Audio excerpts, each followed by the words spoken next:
Friends, நம்ம சேனலை இப்போ தான் ஃபஸ்ட் டைம் பார்க்குறீங்கன்னா மறக்காமல் நம்ம சேனலை சப்ஸ்கிரைப் பண்ணுங்கள். கூடவே பக்கத்தில் இருக்க பெல் ஐக்கானையும் கிளிக் பண்ணுங்கள். வாங்க ஃப்ரெண்ட்ஸ், வீடியோக்குள்ளே போகலாம். ஹாய் ஃப்ரெண்ட்ஸ், நம்ம இன்னைக்கு வீடியோவில் என்ன பார்க்க போகிறோம் அப்படின்னு சொன்னால் கொள்ளு வச்சு சூப்பரான ஒரு துவையல் தான் பார்க்க போகிறோம்.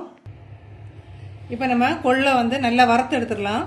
இப்போ கொள்ளு பாருங்கள், இந்த கலரில் இருக்குது. நல்லா கொஞ்சம் சிவக்கிற அளவுக்கு ஒரு 5 நிமிஷம் அது நல்லா பொரியும். நமக்கு அந்த அளவு வரைக்கும் நம்ம வந்து வறுத்தெடுக்கணும். ஒரு 5 நிமிஷம் ஆகும், அது வரைக்கும் வெயிட் பண்ணலாம். நம்ம இப்போ இது வறுத்து எடுக்கிறதுக்கு முன்னாடி இதுக்கு கூடவே துவையலுக்கு தேவையான வரமிளகாய் இதில் சேர்த்துக்கலாம். நீங்கள் காரத்துக்கு தகுந்தாப்புல சேர்த்துக்கோங்க. நான் இப்போ ஒரு 6 வத்தல் சேர்த்துருக்கேன். இதையுமே வந்து இது கூட நம்ம எல்லாம் வறுத்து எடுத்துடலாம். பாருங்கள், நல்லா பொரியுது பாருங்கள், இந்த அளவு வரணும். அந்த கலருமே வந்து நல்லா சேஞ்ச் ஆகிட்டு மீடியம் ஃப்ளேமில் வச்சுட்டு வறுத்து எடுத்துக்கலாம். ஒரு 5 நிமிஷம் நல்லா வறுத்துட்டு வேற ஒரு பாத்திரத்தில் நம்ம மாற்றிடலாம். இப்போ இந்த டைமில் போதும், நம்ம ஸ்டவ் ஆஃப் பண்ணிவிட்டு வேறு பாத்திரத்தில் மாற்றி ஆற வச்சிடலாம். நம்ம இப்போ அடுத்தது 1 டீஸ்பூன் உளுந்து பருப்பு, 1 டீஸ்பூன் வந்து கடலைப்பருப்பு சேர்த்துருக்குறோம்.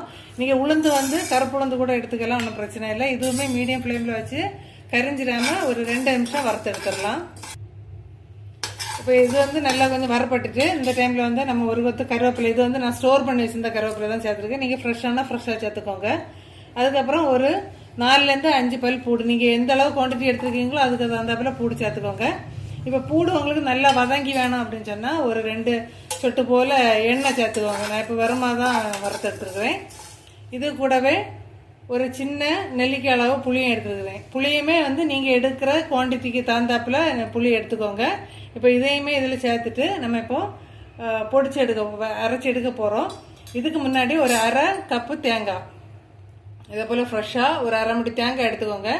தேங்காய் வந்து உங்களுக்கு தேவைப்பட்டால் வறுத்து எடுத்துக்கோங்க. நம்ம இப்போ வறுக்கலை. ஃபஸ்ட்டு வந்து நம்ம இந்த பொடியெல்லாம் இது அவ்வளோ பருப்பு எல்லாமே சேர்த்து நம்ம வந்து என்ன பண்ண போகிறோம்னா ஃபஸ்ட்டு தண்ணி சேர்க்காம பொடி பண்ணி எடுக்க போகிறோம். பொடிச்சு எடுத்துட்டு அதுக்கப்புறம் தான் தேங்காய் சேர்த்து அரைக்க போகிறோம். இப்போ இதோட மிக்ஸி ஜாரில் சேர்த்துட்டு பார்க்கலாம்.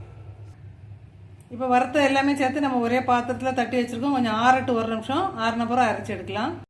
நம்ம இப்போ மிக்ஸி ஜாரில் சேர்த்து பொடி பண்ணி எடுத்துகிட்டு வந்துடலாம். இப்போ இது கூட வந்து ஒரு 1/4 டீஸ்பூன் காயம் சேர்த்துக்கோங்க. நான் அது வந்து வீடியோ எடுக்கலை. அது கூட இப்போது பரல் உப்பு சேர்க்குறேன், தேவையான உப்பு சேர்த்துக்கோங்க. அப்புறம் புளியும் சேர்த்து நம்ம இப்போ பொடி பண்ணி எடுக்க போகிறோம். இப்போ இதை வந்து பொடி பண்ணி எடுத்துட்டு அதுக்கப்புறம் தான் நம்ம தேங்காய் சேர்த்து அரைக்க போகிறோம். இதை போல் ஃபைன் பவுடராக அடித்து எடுத்துக்கோங்க. இப்போ நான் இந்த பொடியை வந்து நீங்கள் சாதம் வெறுமனே இப்போ சூடாக சாதம் இருக்குது அப்படின்னு சொன்னால் அதில் வந்து 1 டீஸ்பூன் எண்ணெய் அல்லது நெய் சேர்த்துட்டு இந்த பொடியை கூட போட்டு அப்படியே நம்ம விரசி சாப்பிடலாம். வெயிட் லாஸுக்கு ரொம்ப ஒரு சூப்பரான ஒரு பொடி.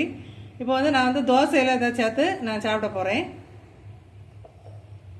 இதே போல் நைஸாக வந்து தோசை ஊற்றிட்டு அதில் வந்து தாராளமாக 1 டீஸ்பூன் பொடி எடுத்து போட்டு அப்படியே சாப்பிட்டோன்னா சூப்பராக இருக்கும். வெயிட் லாஸுக்கும் சூப்பர், டேஸ்ட் வைஸ் ரொம்ப சூப்பராக இருக்கும். இதே மெத்தடில் ட்ரை பண்ணி பாருங்கள். நம்ம இப்போ மீதி இருக்கிற பொடியில் வந்து தேங்காய் சேர்த்து நம்ம துவையெல்லாம் ரெடி பண்ணி எடுத்துடலாம். நம்ம 1/2 முடி தேங்காய் சேர்த்துருக்குறோம். இதில் வந்து தண்ணி வந்து மொத்தமாக சேர்த்து ஊற்றி கொடுத்துட வேண்டாம். கொஞ்சம் கொஞ்சமாக தண்ணி சேர்த்து அரைச்சி எடுத்துகிட்டு வந்துடலாம். இதே போல் தண்ணி வந்து கொஞ்சம் கொஞ்சமாக சேர்த்து இதே போல் கட்டியாக வந்து அரைச்சி எடுத்துக்கோங்க. அப்போ தான் சூப்பராக இருக்கும். சூப்பரான துவையல் ரெடி ஆகிட்டு நீங்கள் இப்போ வெறும் சாதத்து கூட கொஞ்சமாக நெய் அல்லது நல்லெண்ணெய் சேர்த்து இந்த துவையலை எடுத்து வச்சு சாப்பிட்டீங்க அப்படின்னா சூப்பர் டேஸ்ட்டாக இருக்கும், அடிப்பொலி டேஸ்ட்டாக இருக்கும்.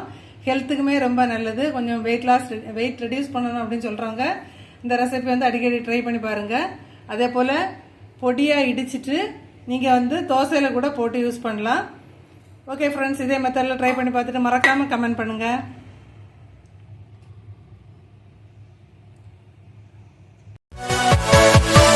Yeah.